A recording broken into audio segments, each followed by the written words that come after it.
समझ नहीं आ रहा अपने सैलरी इंक्रीमेंट का क्या करूं। बेटा इतना क्या सोच रहा है? अपने म्यूचुअल फंड्स के एसआईपी का टॉप अप करा ले। This is the right time. क्या? समझ में नहीं आया। बेटा इतना क्या सोच रहा है? अपने म्यूचुअल फंड्स का एसआईपी टॉपअप करा ले। This is the right time. अब समझा।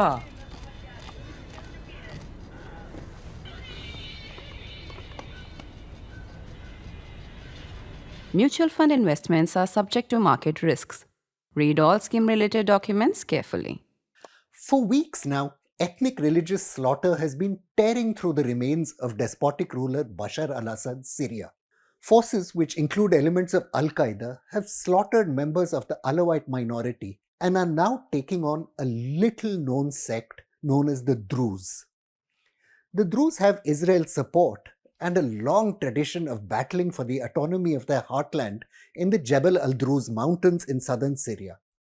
In this episode of the Print Security Code, I'll be explaining the complex story of the Druze and why Syria could be heading towards a heartbreaking ethnic religious meltdown. The first shots emerged from the bowels of the great volcanic mountain of Tel Keni, likely aimed with more hope than military focus at the French Nieuport Delage fighter that had been surveilling Druze positions on the Jabal al-Druze, great mountain redoubt of the community. A great rebellion had begun, even if the pilots hadn't really noticed the first shots.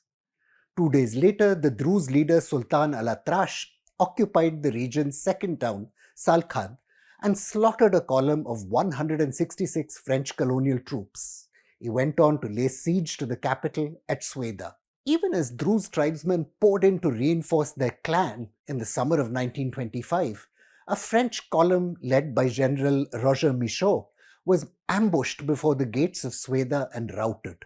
One French officer even committed suicide, historian Philip Khoury records. Little imagination is needed to understand what's now driving the violence in Syria. Following the fall of dictator Bashar al-Assad's dystopic regime, more than 1,000 members of his Alevi community were slaughtered in their coastal redoubts by government forces and Islamist militia. In one case, journalist Maggie Michel has reported, a young man's heart was cut out of his body and his name listed among 60 names of his cousins and neighbors, including 6 children. For much of their history, the Druze have fought mainly to be left alone in their mountain redoubts, allying with Israel or Syria or whichever power seemed might safeguard their autonomy and interests. In 2018, more than 200 Druze were killed in concentrated attack by the Islamic State's suicide bombers as retaliation for their cooperation with the regime against the jihadists. Led by Sheikh Hikmat al-Hazri, Druze forces have now been savagely expelling Bedouin tribes from their region following a kidnapping of a trader on the road to Damascus. There have been arguments and tensions building over incendiary religious messages spread over social media.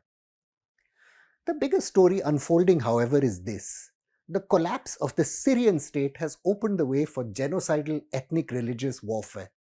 And the Druze want to make sure, as a tiny minority, that they don't end up on the losing side.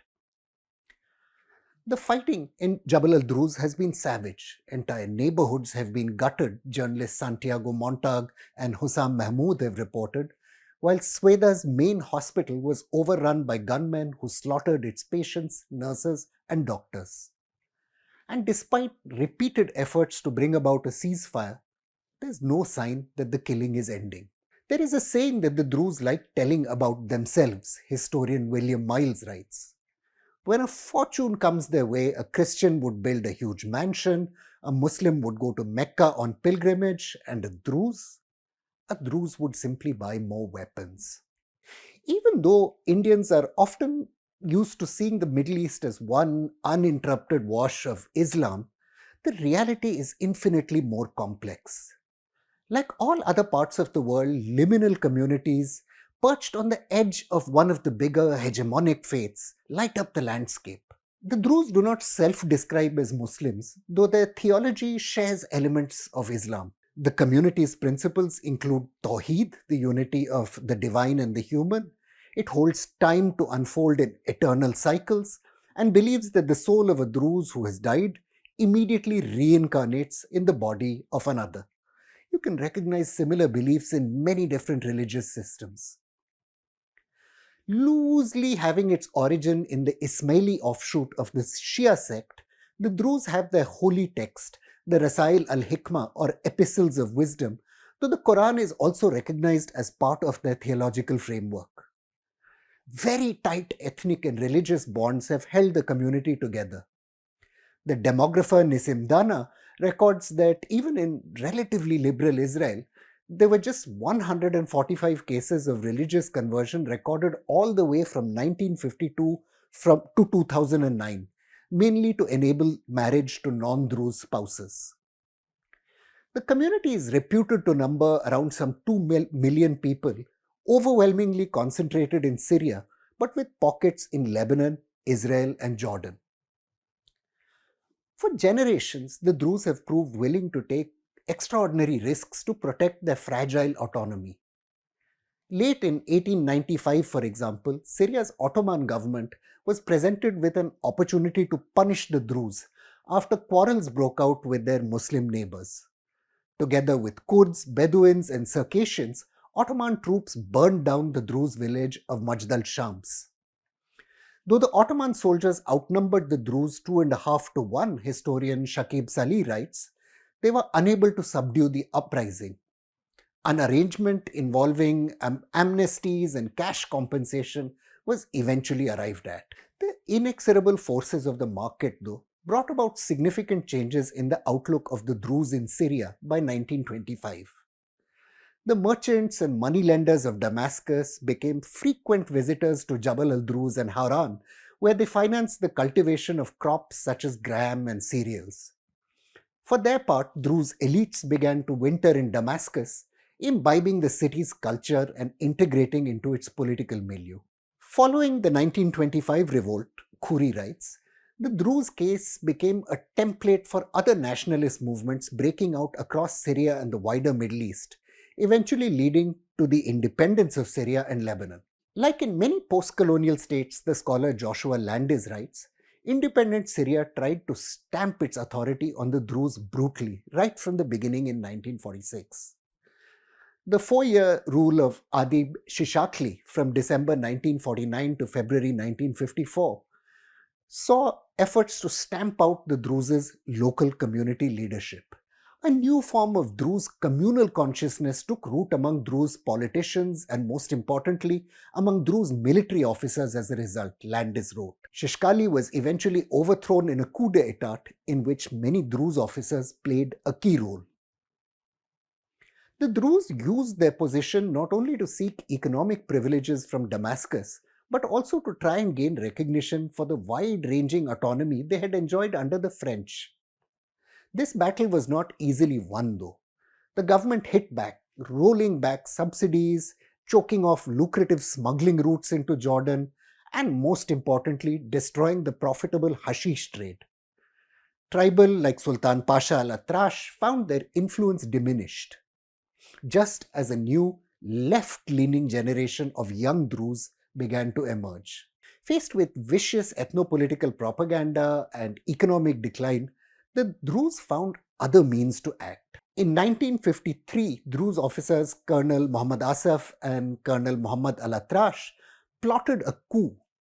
The army thus became a stage for the making and unmaking of power, with Alevi, Kurds, Christians and Druze all competing within the military to protect their interests against the Sunni majority. For the Druze, support from Israel, where they constitute a recognized official minority, is now critical. As historian Leila Parsons notes, early Jewish agency officials operating in the British Mandate of Palestine saw the benefits of developing ties with local minorities. And Itzhak Ben-Zvi, later to become Israel's second president, built ties with the Druze. For the most part, the Druze as a result stayed neutral in the Arab revolt of 1936-1939 against the Jewish presence in Palestine. The defeat of a small Druze detachment who fought on the other side against Israeli defense forces near the settlement of Ramat Yohanan stilled any Druze desire to interject themselves into the Arab-Israeli conflict.